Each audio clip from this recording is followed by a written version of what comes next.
এ কেমন নির্মমতা, কতটা হিংস্র হতে পারলে এমন ভয়াবহ কাণ্ড ঘটাতে পারে মানুষ নামের নরপিশাচরা। যে মায়ের সঙ্গে 4 বছরের শিশুকেও ছাড় দেওয়া হয়নি, মেরে মাটির নিচে পুঁতে রাখা হয়েছে তাদের। দর্শক, ফরিদপুর ও রাজবাড়ী জেলা সীমান্তবর্তী এলাকায় ঘটেছে এমন লোমহর্ষক ঘটনা, যেখানে প্রতিদিন রাত হলেই বসে থাকে মাদক ও জোয়ার আসর। দর্শক, কে বা কারা ঘটালো এমন ঘটনা, আর কিভাবে মিলল মা মেয়ের মাটি চাপা অর্ধগলিত মরদেহ, সে বিষয় থাকছে বিস্তারিত। বৃহস্পতিবার 14 মে বিকাল 3টার দিকে দুর্গন্ধ ছড়িয়ে পড়ে নির্জন এই এলাকাটিতে। ওই দুর্গন্ধের সূত্র ধরে মাঠে আসা কৃষকেরা এগিয়ে যায় এই পুকুর পাড়ের দিকে, আর তখনই আটকে ওঠেন তারা। মাটির নিচে এই গর্ত থেকে মানুষের একটি পা দেখতে পান, যা কুকুরে টেনে বের করে রেখেছে। পরে তাদের চিৎকারে এগিয়ে আসে এলাকাবাসী এবং খবর দেওয়া হয় রাজবাড়ী জেলার গোয়ালন্দ থানা পুলিশকে। খবর পেয়ে গোয়ালন্দ থানা পুলিশ এসে বেরিয়ে আসা পা ফরিদপুর জেলা সদরের মধ্যে পড়েছে জানিয়ে ফরিদপুর কোতোয়ালি থানা পুলিশকে খবর দেন। এরপরই সেখানে ছুটে যায় কোতোয়ালি থানা পুলিশ। তারা এসে মাটির উপরের কলা গাছের এই স্তূপ সরাতে ঢিলে ঢালা মাটি দেখতে পেয়ে মাটি খুঁড়তে শুরু করেন। এরপরেই বেরিয়ে আসে এক নারীর অর্ধগলিত মরদেহ। মরদেহটি সরাতে তার নিচে দেখা যায় আরও একটি শিশুর মরদেহ। তাদের চিনতে না পেরে মুহূর্তেই চাঞ্চল্য সৃষ্টি হয় পুরো এলাকা জুড়ে। কি তাদের পরিচয়? কোথা থেকে এনে মাটির নিচে পুঁতে রাখা হয়েছে? এমন প্রশ্ন ঘুরপাক খায় স্থানীয়দের মধ্যে। আমি পয়লা এসে দেখলাম যে সবাই দেখতেছে, কুত্তাই বলে বাইর করছে, একটা ঠ্যাং বাইর করছে, একটা ঠ্যাংই বাইর করছে। পরে আবার এই দিক থেকে পুলিশ টুলিশ আইসে তারপরে খুঁজে তুই বাইর করছে। এই পাওয়াটা হলো মহিলার, ওই মহিলার পাওয়া। পরে হলো বাচ্চাটা হলো পরে পাওয়া গেছে ওই মার পাশে, এই পাশে। বাচ্চাটা ছিল হলো এই পাশে, আর মাটা ছিল এই পাশে।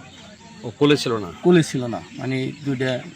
পরে ওই যে একটা দম আইছিল, ওই দমে কয় যে মাথা দুইটা দেখা যায়। আমি ব্যাপার কি আমরা মানে মায়ের পায়ের নিচের দিকে, পায়ের দিকে না, মাথা সুজাই ওই মায়ের মাথা এখানে দেখা গেল, আর বাচ্চাটার মাথায় এই জায়গায় একটু।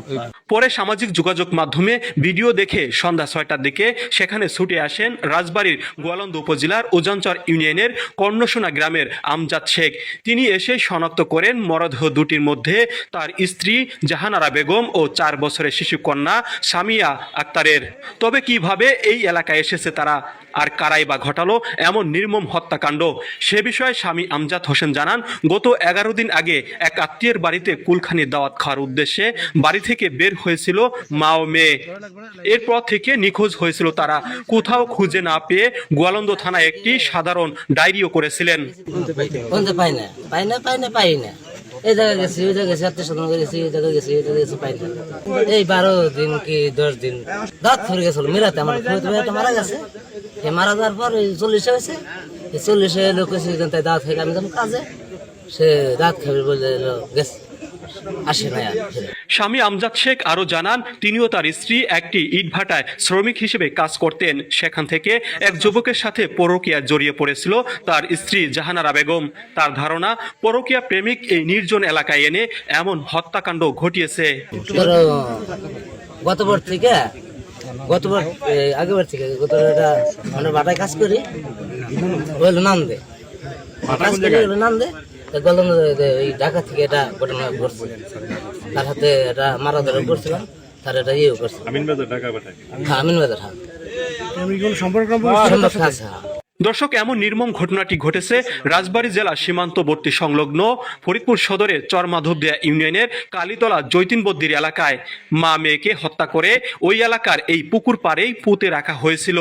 এদিকে স্থানীয়রা জানিয়েছেন, নির্জন এই এলাকাটিতে 2 জেলার মধ্যবর্তী হওয়ায় রাত হলেই মাদক ও জোয়ার আসর বসে থাকে।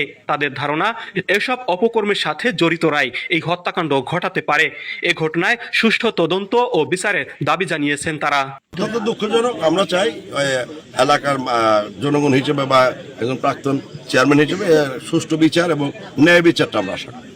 এই ধরনের ঘটনা যে বা যারাই করুক তাদের জন্য ন্যায় বিচার হয় এবং দৃষ্টান্তমূলক শাস্তি আমরা আশা করি।